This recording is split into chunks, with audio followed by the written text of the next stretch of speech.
নমস্কার। আজকে সাপ্তাহিক রাশিফল আলোচনা করব। এই সপ্তাহে একদম নতুন সপ্তাহ, নতুন মাস। এই সপ্তাহটা খুব ভাইটাল, কারণ এই মাসে আমি মাসিক রাশিফল আপনাদের দিয়েছি। এই মাসটাও খুব ভাইটাল। কেন ভাইটাল মাসটা? মাসটা হচ্ছে আপনার শারদীয় উৎসবের মাস। মাসটা এই মাসে দুটো চন্দ্রগ্রহণ, সূর্যগ্রহণ দুটোই আছে। সেই নিয়ে প্রোগ্রাম আপনাদের দিয়েছি, আরো আমি ডিটেল আরো ডিসকাশন করবো, আমার মাসিক রাশিফল আদা আলোচনা করব।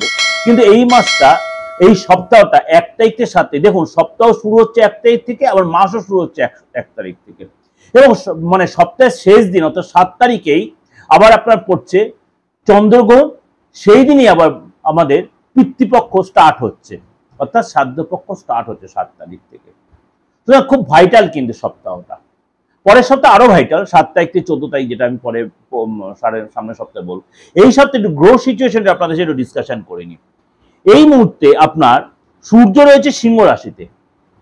সূর্য সিংহ রাশিতে রয়েছে, বুধায়িত্ব যোগ তৈরি করেছে, বুধের সাথে মিলিত হয়।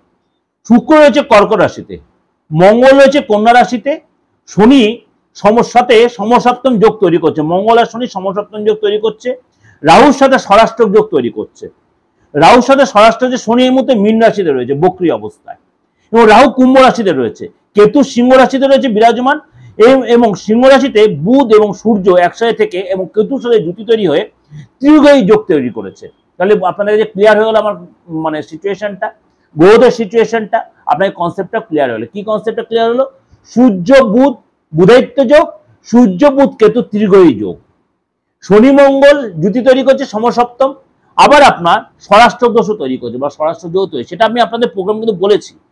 এই অনুযায়ী এই সপ্তাহটা 12 রাশি কেমন যাবে চলুন তো একটু ডিসকাশন করে নিই, এবং এর সাথে বলবো অবশ্যই আপনার প্রত্যেক রাশির শুভ সংখ্যা কি আর শুভ কালার কি, সেটা আপনারা আমার প্রত্যেকটা রাশিফল সার্চ করে জানতে পারবেন।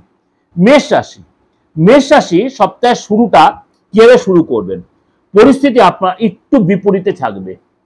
সপ্তাহে শুরুতে মেষ রাশি একটু আপনার প্রতিকূল পরিস্থিতি থাকবে, পরে গিয়ে চোটা লাগতে পারে, মনটা বড্ড অস্থির হয়ে থাকতে পারে, মাঝে মাঝে একটা মানসিক অস্থিরতা আপনি ভুগতে পারেন, চোখে জল আসতে পারে।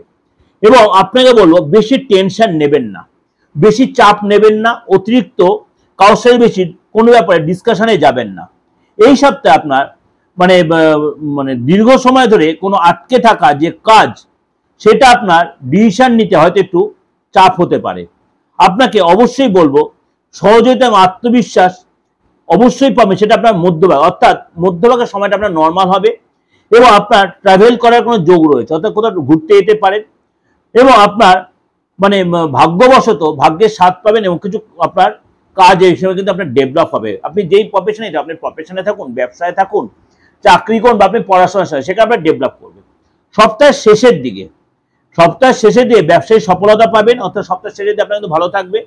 কোর্ট কাছারি কাজে আপনি বিজয় সফলতা হবে, অর্থাৎ কোর্ট আইনি কোনো ঝামেলায় জড়িত সেখানে সফলতা পাবেন। আপনি যদি কোনো অফিসের কাজে জড়িত, সেখানে মানে আপনার যে বস বা সিনিয়র তার আশীর্বাদ পাবে, সে আপনার সাপোর্ট করবে। অর্থাৎ আপনার সপ্তাহের শুরুটা আপনাকে সতর্ক থাকতে হবে, বিশেষ করে শরীর স্বাস্থ্যের দিক দিয়ে একটু সতর্ক থাকতে হবে, প্রেমের দিক দিয়ে সতর্ক থাকতে হবে, ফ্যামিলির দিক দিয়ে সতর্ক থাকতে হবে, সন্তানের দিক দিয়ে সতর্ক থাকতে হবে। অর্থাৎ ব্যবসায়িক দৃষ্টিকোণ থেকে আপনার কিন্তু এই সপ্তাহের শুরুতে একটু আপনার নেগেটিভ সিচুয়েশন, অর্থাৎ প্রতিকূল পরিস্থিতি থাকতে। আপনার শুভ সংখ্যা কি? শুভ সংখ্যা হচ্ছে 6। শুভ কালার কি? কমলা, অরেঞ্জ কালার। অর্থাৎ আপনাকে এই সময় বলবো যে গৈরিক কালারটা ইউজ করতে। এই সপ্তাহটা গৈরিক কালারটা আপনার জন্য খুব ভালো হবে। ঠিক কমলাও না, ঠিক লালও না, মেরুন কালার কিন্তু না, গৈরিক কালারটা আপনার জন্য এই সপ্তাহটা খুব ভালো হবে, আপনার জন্য খুব মানে সাকসেসফুল কালার এটা এই সপ্তাহে আপনার জন্য। যাই হোক, আপনাদের কাছে এই যে সারাটা সপ্তাহের রাশিফল আমি দিলাম গ্রহ বছর বেস করে, কারণ 9টা গ্রহ আপনারা জানেন, 9টা গ্রহ নয়, এটা হচ্ছে 12টা গ্রহ, কারণ ইউরেনাস নেপচুন প্লুটোর বিচারটা আমি কিন্তু দিই এখানে, এবং 12 রাশির উপরে বেস করে দিচ্ছি আপনাদের। আমি এইটুকুই বলি 95 থেকে 97% মিলছে বা মিলতে বাধ্য। আমি 100% কেন বলি না? কেউ বলে দাদা আমি মেলেনি, কেন এই যে গ্রহ রাশি বেস করে বলছি, কারণ ডেট অফ বার্থ হয়তো ঠিক মতো দেয়নি বলে সেই রাশি লগ্ন বেআইনি হয়তো নাও মিলতে পারে, কিন্তু 95 থেকে 97 মিলতে বাধ্য, একদম চ্যালেঞ্জ করে বলছি বাধ্য। তার জন্য এত কষ্ট আমি আপনাদের এই প্রেজেন্টেশন আমি দিই, এই যে ইউরেনাস নেপচুন প্লুটো প্রেডিকশন আমি দিই আপনাদের কাছে। যদি দেখছেন কখনো কোনো অন্যতা হচ্ছে, আপনি আপনার নিজের অ্যাস্ট্রোলজার কনসাল্ট করুন, আর যদি মনে হয় প্রার্থনা যে প্রয়োজন আছে, তাহলে ফিসটা দিয়ে ডেট অফ বার্থটা না থেকে হাতের ছবিটা পাঠিয়ে আপনি আমার প্রেডিকশনটা আপনার নিতেই পারেন, রাশিফল জানতে পারেন, অতীত বর্তমান ভবিষ্যৎ পড়েই জানতে পারেন, ভূত ভবিষ্যৎ যাকে পড়েই জানতে পারেন। রাইট আছে, অনলাইনে বলুন অফলাইনে বলুন। আর যারা বলছেন এই তন্ত্রমতে দাদা সামনে পুজো আসছে, অমাবস্যা আসছে, মহালয়া আসছে, পিতৃপক্ষ, সুগ্রহণ, প্রত্যেকের জন্য বলছি। আমি ইন্ডিভিজুয়াল আমি হোয়াটসঅ্যাপে কোনো মেসেজে উত্তর দিইনি, তার জন্য ক্ষমা করবেন। আপনাদের প্রত্যেক এই যে গ্রহণ আসছে, চন্দ্রগ্রহণ, সূর্যগ্রহণ, মহালয়া, পিতৃপক্ষ, দেবীপক্ষ, তারপরে আপনার মহালয়া, তারপরে আপনার বলছে দেওয়ালি, সমস্তটা দিন হচ্ছে পিতৃপক্ষ দেবতা তন্ত্রমতে কাজ করছে উপযুক্ত সময়। সারাটা বছর আমাদের প্রত্যেক তান্ত্রিক ওয়েট করে থাকে এই দিনটার জন্য। কে কি থাকে জানি না, আমি থাকি অন্তত। কারণ এই সময় মারাত্মক কাজ উদ্ধার করা যায়, কাজ হাসিল করা যায়, এমন কিছু কাজ হাসিল হয় সেগুলো আপনি মিডিয়াতে বলছেন না। আপনারা যদি মনে হয় এরকম কোনো চাপে জর্জরিত আছেন, আপনি আলবাত যোগাযোগ করতে পারেন, কিন্তু প্রত্যেকটা কিন্তু খরচ সাপেক্ষ। এটা কিন্তু বিনা পয়সা কোনো কাজ হবে না, এটা মনে রাখবেন। যদি যোগাযোগ করতে মনে হয়, এই যে সময় চলছে, অবশ্যই আগামী একদম